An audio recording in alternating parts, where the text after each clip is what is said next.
আরে তোমরা কি ভাবছো এই আলুর চোকলাগুলো আমি ফেলে দেবো? কক্ষণই না। এই আলুর চোকলা দিয়ে তোমাদেরকে আমি একটা দারুণ একটা রেসিপি করে দেখাবো। এটা কিন্তু চায়ের সাথে দারুণ লাগে খেতে। এই আলুর চোকলাগুলোকে দেখো ভালো মতন প্রথমে আমি পরিষ্কার করে ধুয়ে নিয়েছি, যাতে কোনো রকম নোংরা না থাকে। কারণ আলুর চোকলার মধ্যে কিন্তু বিভিন্ন রকম নোংরা, মাটি, তারপর অন্য কিছুও কিন্তু লেগে থাকে। তাই আলুর চোকলাগুলোকে কিন্তু ভালো মতন ধুয়ে তোমরা প্রথমে পরিষ্কার করে নেবে। তারপরে দেখো একটা বাটিতে আমি নিয়ে নিয়েছি প্রায় 2 চামচের মতন চালের গুঁড়ো। খুব একটা জিনিস কিন্তু লাগে না। আর দিয়ে দিয়েছি 1 চামচের মতন বেসন আর 1/2 চামচ কর্নফ্লাওয়ার। এরপরে দিয়ে দিয়েছি আন্দাজ মতো নুন, সামান্য হলুদ, তারপরে দিয়ে দিয়েছি খানিকটা গোলমরিচের গুঁড়ো, আর দিয়ে দিয়েছি একটু চাট মশলা, তারপরে দিয়ে দিয়েছি একটু রেড চিলি পাউডার। এরপরে একটু জল দিয়ে একটা স্মুথ একটা ব্যাটার বানিয়ে নেব।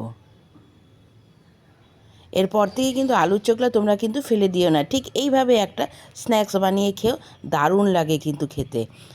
এরপরে একটু জল দিয়ে যখন একটা স্মুথ ব্যাটার বানিয়ে নিয়েছি, ব্যাটারটা কিন্তু একটু ঘন হবে।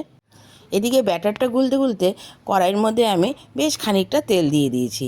এরপরে ব্যাটারটা গোলা হয়ে গেলে প্রত্যেকটা আলুর চোকলা ওই ব্যাটারের মধ্যে চুবিয়ে একটু ছাঁকা তেলে ভেজে নেবে।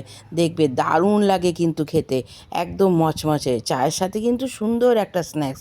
এরপর থেকে কিন্তু আলুর চোকলাও তোমরা কাজে লাগিয়ে দিও, কোনো কিছুই কিন্তু ফেলার নয়। এরপরে আলুর চোকলাগুলো ভাজা হয়ে গেলে তার মধ্যে কিন্তু আমি খানিকটা আমচুর পাউডার ছড়িয়ে দিয়েছি। ব্যাস রেডি আমাদের স্ন্যাক্স। দারুণ কিন্তু মুচমুচে হয়েছিল। তাহলে আমার রেসিপিটা ভালো লাগলে চটপট বাড়িতে বানিয়ে ফেলো, আর আমাকে কমেন্টস করে জানাও এটা কেমন লাগলো। ভালো লাগলে একটা লাইক, কমেন্টস আর শেয়ার করে দিও। আর আমার চ্যানেলটা কিন্তু সাবস্ক্রাইব করে দিও। আসবো আবার একটা নতুন রেসিপি নিয়ে, নতুন ধরনের অল্প উপকরণ দিয়ে, যাতে খুব তাড়াতাড়ি রেসিপিটা তৈরি করা যায়। অবশ্যই তোমাদের সাথে সেই রেসিপি আমি শেয়ার করব। তোমরা ভালো থাকো, সুস্থ থাকো, আবার দেখা হবে। এখনের জন্য টাটা।